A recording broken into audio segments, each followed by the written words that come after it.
Okay, so as it turns out, the 1966 roll I pulled is actually an original machine wrapped roll.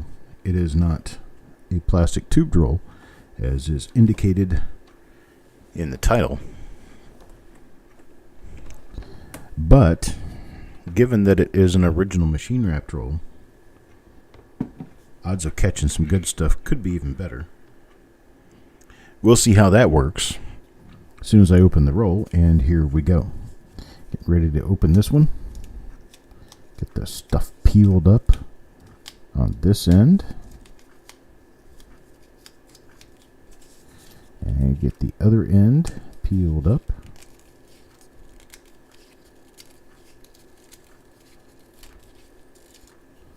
And here they are. Wrapper over the coins. And here we go. Off to the races, 1966. This one's for you, Dennis. DDO, heck, I want the DDRs. I think there's two different DDRs, if I'm not mistaken. Both of them very nice. So we're looking for double die obverse, double die reverse. So we're going to be flipping every coin, looking at their reverse side on all of them. And I am going to zoom out some because these die varieties that we're looking for are quite a bit more obvious than you need 100 times magnification for. So let me back out a little bit on these and make it easier for us to dig through more coins in a shorter period of time. All right, and there's that. That's coin number one. It was a roll ender, and this is for DN. Sorry, this one is for DN. And now on to coin number two. Coin number two will be for Stonecutter. It could be one double die Stonecutter, and this one turns out to be kind of a brownish looking coin. You gonna tell me we're gonna get another bad roll? I can't keep opening rolls of 66. We'll just stop with the idea. Don't have anything on this one for Stonecutter. Let's check coin number three. Coin number three for Mike Birchman.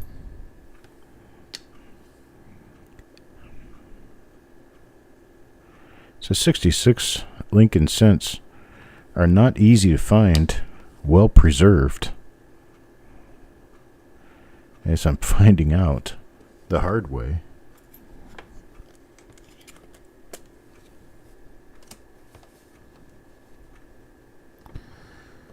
Hey there, Boondocks. Need a blue name? I'll give you a blue name. Did you register with us? Hello, Papa Giorgio. Here's one for Adam Connor. Adam Connor hasn't been around in a little while. Let's see if we can find him a double die in here, though. Making a shot at it. Don't know what we're going to end up with. I don't ever expect anything out of these rolls. That way, if we get something, it's a nice surprise. Because if I'm expecting something out of every roll I go through, then it turns into a big mess of expectations that are usually not fulfilled. Okay, got nothing on that one. How about the reverse? Reverse side shows no doubling. Yeah, I believe there were two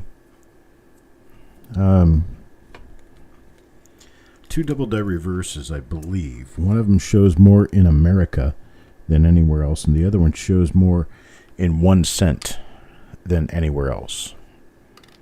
Both are rare. Both are very valuable that I can recall. I don't know. Why are we bothering recalling all of this? Why don't we just look it up? Bring up a new window here. And let's go to Variety Vista and see what they say. Waiting for the... There we go. Variety Vista home. And double dies, DDR listings for 1966. He shows one. That's this one right here. Shows very nice doubling throughout United and States. Perhaps this is the same double die, and I've always thought it was maybe two different ones. I don't know. Let's check John's website. Oops, that's the wrong place. There we go. Double die listings. Memorial sent double dies. Let's see if he's got 1966. He has complete. There's the DDO that we're looking for. There is another DDO which just shows on the T of trust, on the last T of trust. There's one that shows a small bar under the L. He's got a number of DDOs listed that all show as little bits in trust and under the L. Here's WDDR001. This one's a very, very nice one. I've actually looked at this exact coin. This one belongs to Brian Allen. And is that all we've got? That's all I'm getting out of this. I got no more scroll.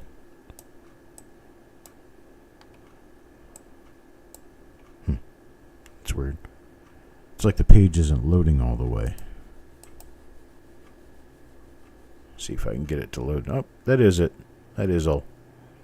So there is only one double die reverse known.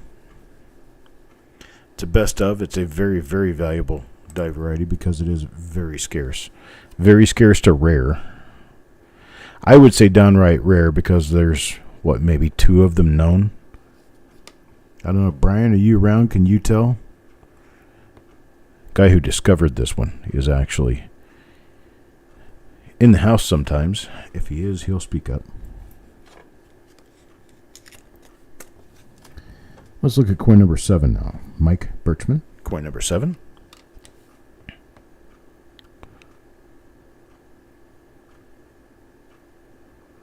Oh, die gouge going on there through trust.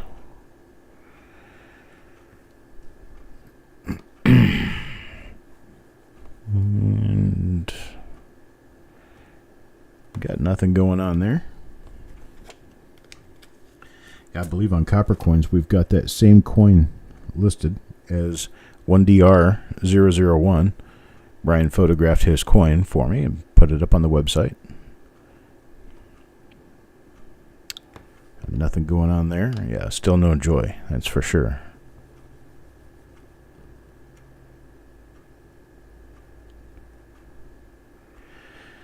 Well, how many were struck with that pair of dies? It's entirely likely that 100,000 could have been struck. I mean, it's also entirely likely that 2,000 were struck, and most of them are in one single bag. Could have been that most of them were released into circulation and spent to death, and they're gone. There could be a lot of answers for why we don't know of any more than a couple of these. One or two is all that we know to exist. But another good reason for it could be nobody bothers to look. As everybody gets 1966 rolls and they think, there's nothing in 1966 rolls, and they just don't even look. That's why we look in 1966 rolls. We look in the places where other people don't go. To boldly go where no man has gone before. There we go. So we are the Star Trek of 1966 pennies. We boldly go where no man has gone before. Joe McBride here. Joe McBride gets coin number 11. And you notice how we have very slightly different shape to the 2 6s in the date? That is normal. That is normal. That second one is not doubled. I've had people come to me before saying, oh, I've got a double die. The 6s are different. Yeah, they're going to be different. They started out with different shapes. They're going to have different shapes because they started with different shapes. All right, here's coin number 12 now. Coin number 12 for Eric. Erich. Well, it's a better condition coin than some of the others we've seen, but still no joy. Nothing has yet come from this roll. And, well, we don't expect anything. We just hope for something because, well, something does exist.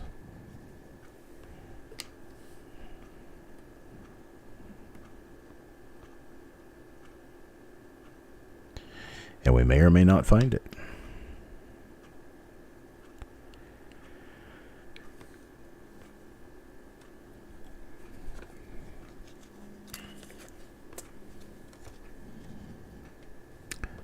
This roll, in case anyone is interested, is a free replacement roll for one in the 340s that was done a few months back. I said I would replace that roll because those coins were in horrible condition. These aren't a lot better, but they are better. We're going to stick with these. At least most of these don't have carbon spots all over them. And they're not circulated coins. They're just not beautiful. And while we are never going to be 100% and completely satisfied with the way coins always look, we can give them each credit for being different in their own little way. Right? Just because you're not bold, beautiful, red, and lustrous like every other coin out there doesn't make you less than those coins. It just makes you more special. Every single one of these are unique in their own way. That's right. You ever think about that?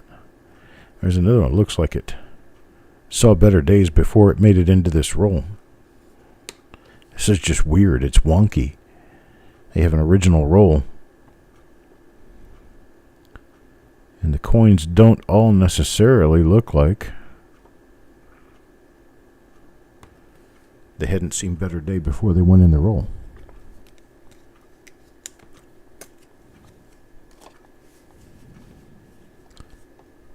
Did Missile Shell come in here and say something dumb? Here's one for Dennis. Dennis Paulson. Dennis been waiting for this coin for a while.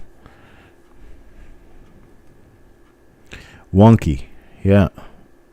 Weird. Strange. Different. My definition of wonky. Wonky. W-O-N-K-Y. Weird. Different. Unusual.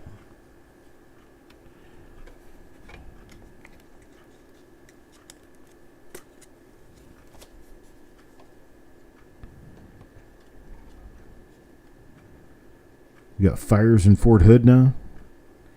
Is that where they've been reporting the fires in that area, Fort Hood area? Or was it somewhere different in Texas, and now they've spread to Fort Hood?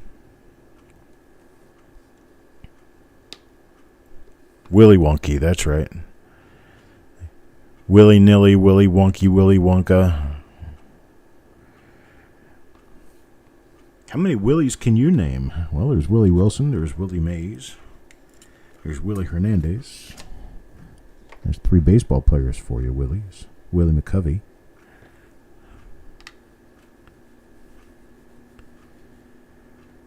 Drove through the fire at Eastland, Texas a couple of days ago. Some farther west. Oh, you think it's from artillery? Oh, man. They might want to consider not doing that while it's so dry outside. I mean, I do realize that this is a time of war, but you don't want to be battling fires at home while you're preparing to possibly fight battle elsewhere. Hello, Marked Money Tech.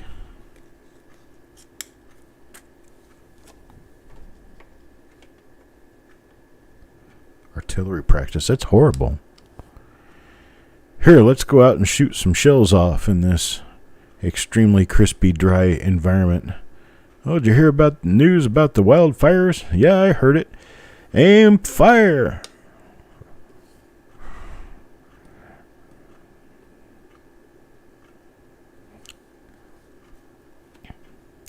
Let's not think with our entire brain. Coin number 21 to Eric. Some of these have little spots, little issues. But the coins overall are relatively clean. They're relatively decent.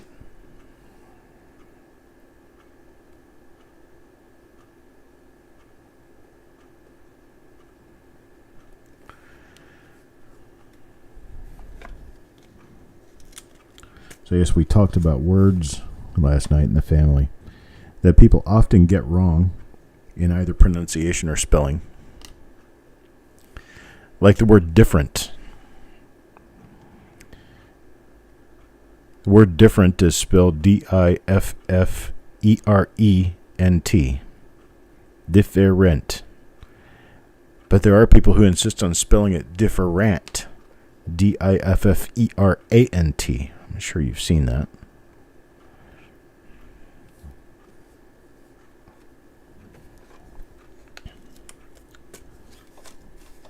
And another word people often get confused for another is cavalry versus Calvary.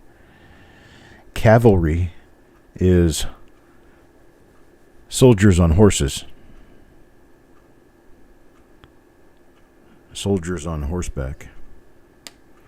And then there's Calvary, often described as the parcel of land on which the crosses were laid for Jesus and the other two men crucified with him. It's also known as any place that has the form of a cross as representing Jesus, such as when the World Trade Center came down and a large piece of steel buried itself in the ground and it had the shape of a cross. That's considered a Calvary.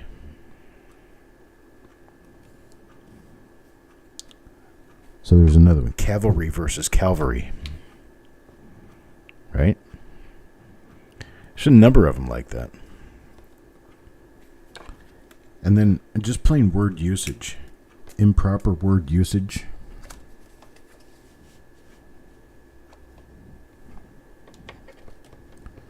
Like using seen versus saw.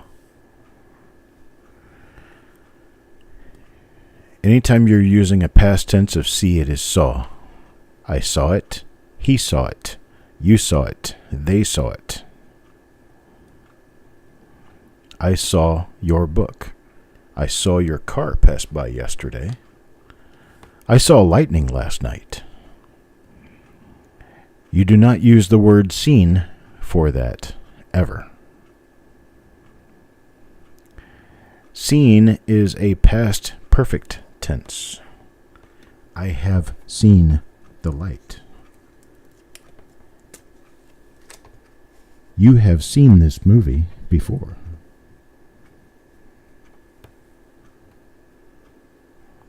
Oh yeah, me too.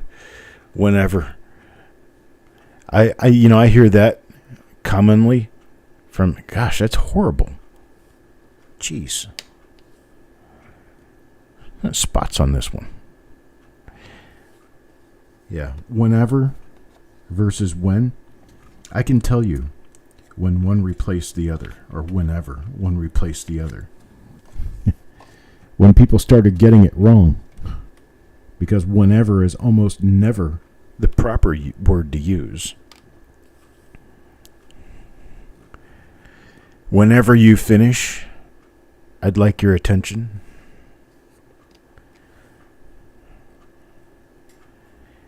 Whenever we cook dinner, whenever we get in the car, whenever is a very indistinct word of future tense. Whenever this happens. So whenever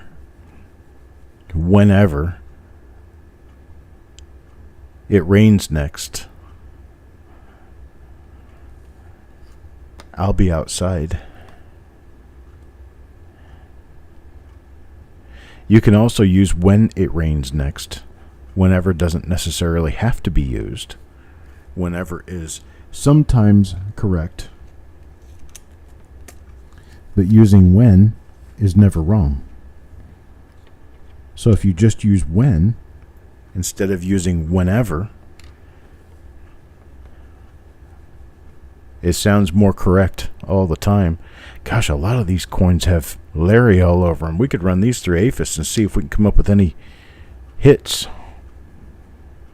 Wouldn't it be weird, if you ran a penny through APHIS? Like this, 1966. I mean, we could run these 1966 pennies through APHIS and, God, we could turn up all different kinds of things. We could turn up, well, anything from the President of the United States to Charles Manson. It would be wild if you could identify the fingerprint on a coin and collect coins based on the fingerprints we find on them, right? Oh yes, this particular fingerprint right here belongs to Will Smith. We know that because we ran it through the APHIS. And the Prince of Bel-Air once touched this penny. Wouldn't that be awesome? Of course, we would have to make APHIS publicly available. We'd have to make it much faster. I see something. That is the 1 digit from the date right there on a clash. It's the 1 digit from the date. You can tell because we have a clash going on here. You can see the front of the vest right here. Here is the throat and beard. Then over here, you can see the back of the head and the neck, the nape of the neck. You might be able to see the top of the head. Now it's been polished off. But here's the back of the vest right here. This is the back of the coat. Okay. So right over here, you have the front of the coat right there. And then you have the 1 of the date right there. How cool is that?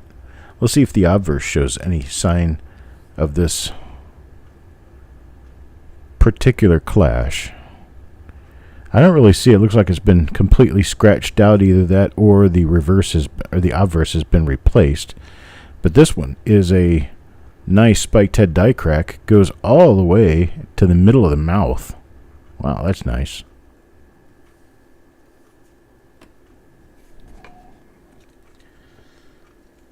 This penny was touched by Christopher Walken.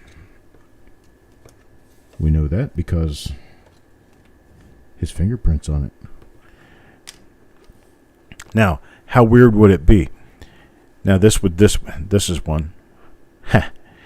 If we found Franklin Roosevelt's fingerprints on a 1966 Lincoln cent, then we could prove time travel. Prove time travel. To find someone's initials, or find their fingerprint on a coin that was minted. What would that be? 19 years? 21 years? Can't do math right now. 21 years after his death? Now let's see. 45, 55, 65. Yeah. 21 years.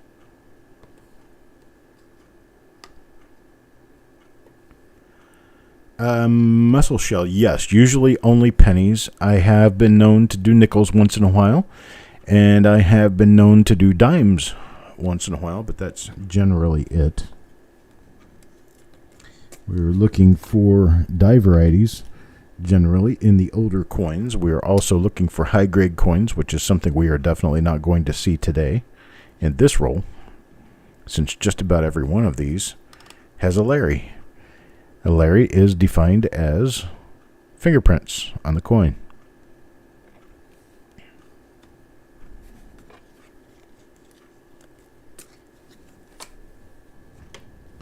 What do you think, Frank? Is that an idea? Getting in with somebody who has access to APHIS and start running some of these fingerprints to see who they belong to. I mean, some of them are perfect fingerprints, make them very easy to figure out.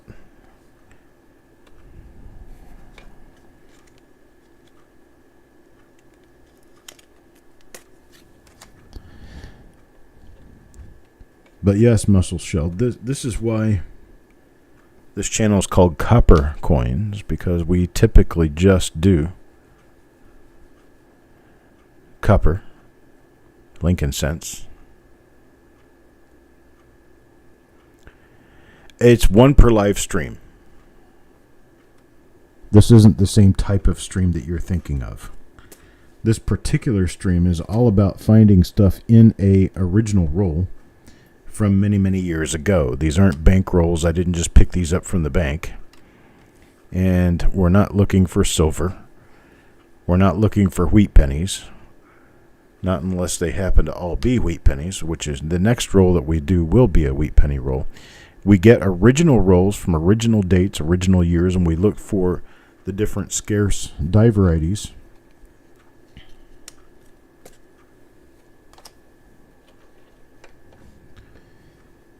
And we catalog any die varieties that we pull out, any double dies, repunch mint marks, anything like that that have not been yet cataloged on coppercoins.com. And if we do catalog a coin that you happen to have purchased prior to the beginning of the show, we photograph that coin, use the photographs of that coin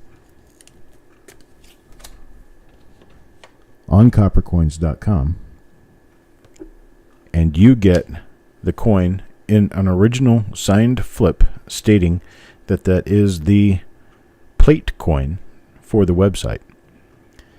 Now you can turn that in to NX. They will grade it with the die number and the fact that it is a plate coin.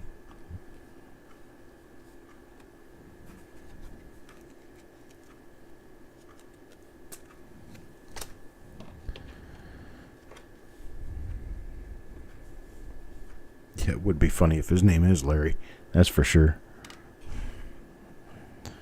No, this really is a Larry.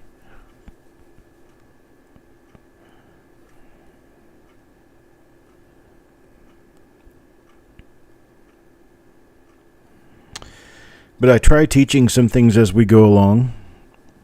Try looking at some different aspects of roll searching that you guys can learn from, perhaps.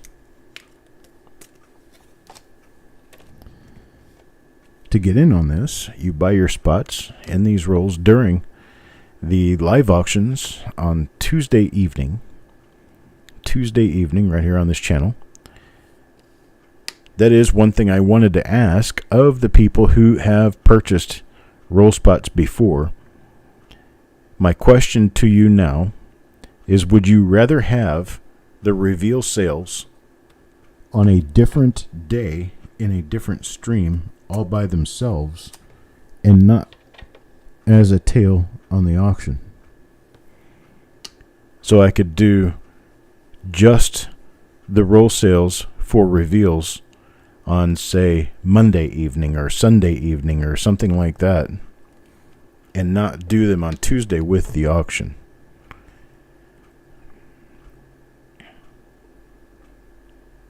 I'd like to hear your comments about that. Either leave them here on the video, or you can send your comments to me directly You can send them to me directly at CopperCoins using the email address cd@coppercoins.com. cd@coppercoins.com.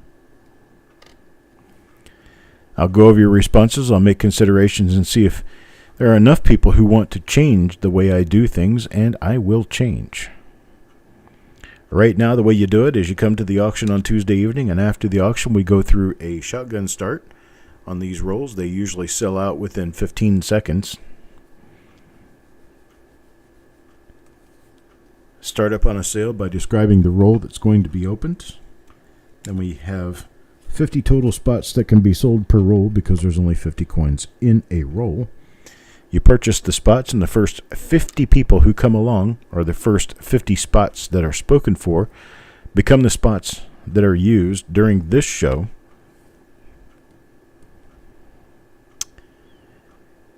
And the flip inserts that you see me flipping over now have names on the back of them. Those names are the names that paid their way in to this roll for the chance that we could find something very nice, which in this particular roll turns out to be pretty much a bust. You hope, but you never expect. Plan for the worst and hope for the best. Angie says yes. Angie, you'll have to give me a definitive answer. Yes or no won't work. Do you want me to do these reveals with the auction or on a separate night? Those are both affirmative answers, so I can't tell which one yes belongs to.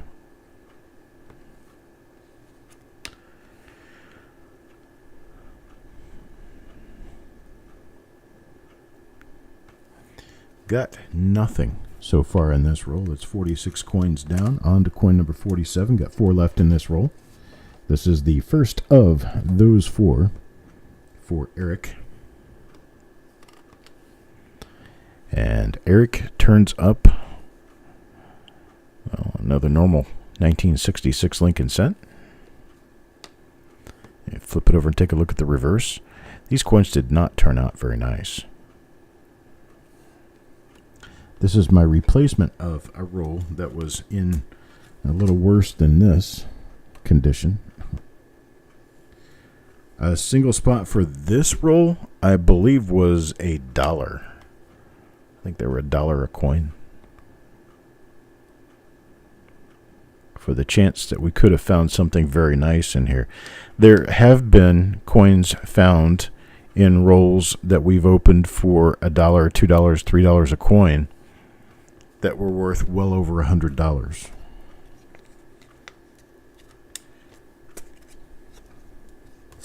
Okay, coin reveal sales at another time would be better for Angie.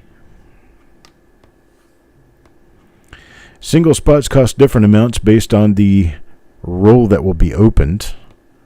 The cheapest that we do are some of the memorial rolls that we do are $1 a spot. Some of the modern rolls we do are $1 a spot. And then we get into rolls like 1943S, 1936S, original B rolls. Those can run anywhere between $20 and $30 a coin.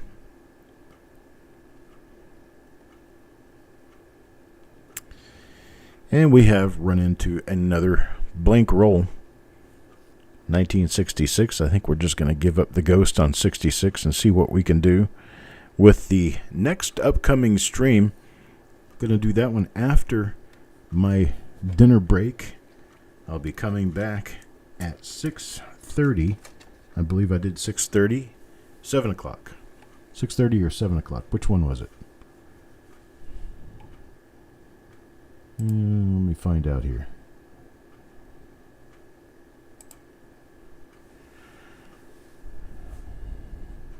Get my screen wide enough so I can actually see it here. There we go. 7 o'clock. 7 o'clock will be a 1948D roll. And then 8 o'clock we'll be doing a 1957D roll. 57D. And then Sunday afternoon, beginning at noon Eastern, we will run straight through 4 rolls: 1941 Philadelphia, 1945D, 1947S, and 1951D. Hoping to find goodies in those.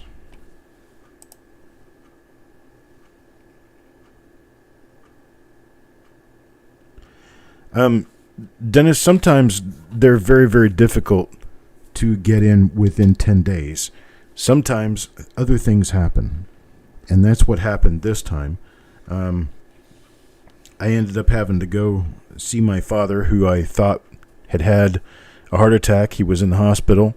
I spent a week there taking care of them and helping them, and then I came back here. I was planning on starting reveals yesterday and had kidney stone pain. So things happen. I can't always get to them within 10 days. I could, if I'm not trying to do a stream that people could watch live, because that was never my plan to begin with. To begin with, my plan was to record these shows so I could show that I'm honest about how I'm doing these roles and about how I'm opening them. But so many people started showing up to watch them, I decided to just go ahead and start scheduling these as a regular show that people could watch. So I don't do them at 3 o'clock in the morning, because I'm often awake at 3 o'clock in the morning. So do the reveal sales before the auction on Tuesdays or Sundays? I could do that, but here's a problem with that. It becomes a little bit of a pain to do more than one show like that in a given day. It would be easier for me to either just keep with the streams that I'm already doing and put them after the streams, because to try to do them at the beginning of a stream for an auction is generally a little dead. And the reason for that is because not very many people have showed up yet. I still have to figure out how I'm going to handle doing that as its own separate stream. But if I'm doing it as a separate stream, I'd rather do it on a different day.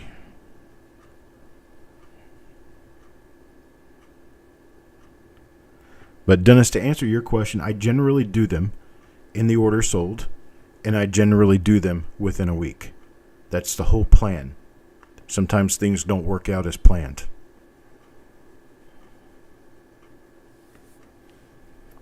People get sick and things happen, and I even had a day where I planned on broadcasting all day, and it didn't happen because YouTube was blown up and I couldn't get the broadcast out. I mean, it does happen. Severe storms happen. Can't broadcast during a severe storm. I have to shut everything down and unplug it. Lots of things can happen.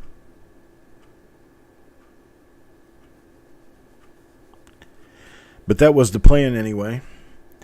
And my next show is going to be at 7 o'clock this evening. It'll be after dinner. I'll be back at 7 to run a 1948D roll.